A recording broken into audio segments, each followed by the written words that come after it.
Hi friends. వర్షాకాలం ఒకరోజు బాగా వర్షం పడుతూ ఉండంగా ఒక వ్యక్తి మంచి కారకెళ్ళి ఒకటి బుగ్గలో పెట్టుకొని అప్పుడే వచ్చిన బస్సును ఆపి ఆ బస్సులోకి ఎక్కి డ్రైవర్ పక్కన కూర్చున్న ఫ్రంట్ సీట్లో కూర్చున్న కాడి నుంచి ఆ నోట్లో కిళ్ళిని ఆ తలుపు దగ్గర కిటికీ దగ్గర పెట్టి మూతి పెట్టి ఊస్తూ ఉంటాడు. అప్పుడే పాపం కాలేజీకి వెళ్తున్న ఇద్దరు గర్ల్స్ బండి మీద వెళ్తుంటే వాళ్ళ మీద పడితే చూసుకోక్కర్లేదా అంటే, నువ్వు చూసుకోవాలి, ఎడం చేతేపు నుంచి బస్సును క్రాస్ చేస్తారా, అయినా ఈ వయసులో బండి ఎవడిచ్చారు, మీ అమ్మ నాన్న తిట్టుకుంటూ వెళ్ళిపోయేటప్పటికి సరే డ్రైవర్ చూస్తాడు, ఏం మాట్లాడు.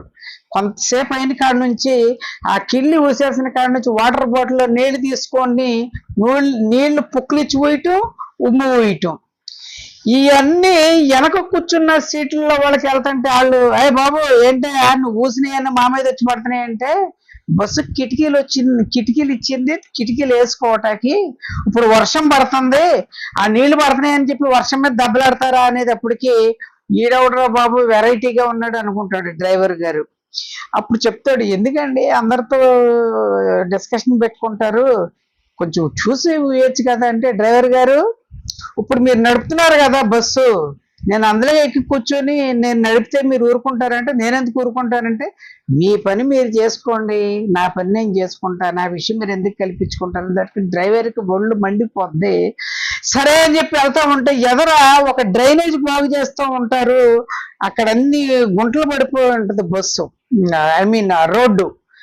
ఈ డ్రైవర్ గారికి వచ్చింది అవకాశం అని ఎప్పుడు దొరుకుద్దా అని చూస్తే కొంచెం దూరం వెళ్ళి కాడ నుంచి ఈ కిళ్ళి ఎవరైతే నివ్వలేరో ఆయనకి జలుబు చేసి తుమ్ములు దగ్గులు విపరీతంగా వస్తుంటే ఆ డోర్ దగ్గరే తలపెట్టుకొని తుమ్మి ఉమ్ము ఇటు దగ్గటం చేసేటప్పటికి కరెక్ట్ గా అక్కడే ఉన్న బురద నీళ్ళలో ఉన్న ఒక గుంటలోకి చక్రం పడేలాగా చేసేటప్పటికి ఆ బురద నీళ్ళు మొత్తం తల, ముక్కు, చెవి, కళ్ళు, నోరులోకి 1 లీటర్ వెళ్ళిపోతాయి. ఆయన పిచ్చి కేకలేస్తూ ఉంటాడు. మై డియర్ ఫ్రెండ్స్, ఈ విషయం ఎందుకు చెప్పానంటే, చాలా మంది బండి మీద వెళ్తున్నప్పుడు ఫాస్ట్ గా వెళ్ళిపోయి వెనక ఎవరున్నా చూడకుండా నోట్లో ఉన్న ఉమ్ముని తుపుక్కొని ఊసి వెళ్ళిపోతూ ఉంటారు. మీకే అంత అసహ్యమయ్యే ఆ ఉమ్ముని మీరు రోడ్డు మీద పోస్తున్నారంటే, మీ వెనకబడిన వాళ్ళు మీ ఉమ్ము పడిన తర్వాత వాళ్ళు ఎంత అసహించుకుంటారో ఒక్కసారి ఆలోచించండి.